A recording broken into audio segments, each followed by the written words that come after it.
پدر و مادر رو میگن زنت سرته، کتی کودکات از خانه پیش کن. میگن اگر سر نتی عاقد میکنیم.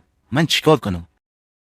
الحمدلله و کفى و سلام علی عباده الذین اصطفى. پدرها و مادرای عزیز، از الله بترسه و فرزنداتون به کاری گناه مجبور نکنه. شما فرزنداتون به نافرمانی خودتان مجبور داره که فرزندا شما را نافرمانی کنند، بلکه به نافرمانی خداوند مجبورشان میکنه. اطاعت و احترام پدر و مادر در شریعت واجب است و نافرمانی کردن از آنها گناهی بزرگ. این را خداوند در قرآن میفرماید.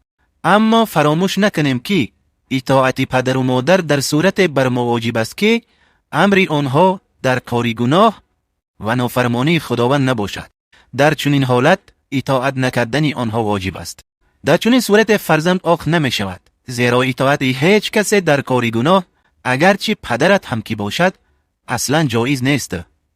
در روایت بخاری آمده است که پیامبر خدا صلی الله علیه و آله و سلم می فرمایند لا طاعت لمخلوق فی معصیت الخالق، یعنی اطاعت مخلوق در نافرمانی پروردگار جایز نیست.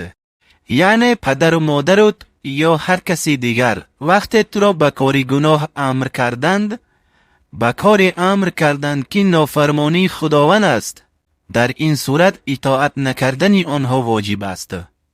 شما بهترین کار کرده که زندگی الهیده را اختیار کرده. با این طریق آهسته آهسته همه‌اش خوب می شود. شما فقط صبر داشته باشید. کاری کنید که از شما و همسرتان یگان خیل به احترامی نسبت به پدر و مادر صادر نشود. در هر صورت به آرامی و احترام به آنها بفهمانید که این خواسته شما ظلم است. خداوند از این کار ناراض و غضبناک می شود. پدر و مادرها باید بدانند که به یگان عذر قابل قبول فرزندشان از کینین جدا کردن و عائله‌شان ویران کردن ظلم آشکارا و گناهی بزرگ است. خداوند ظالمان را دوست نمی دارد.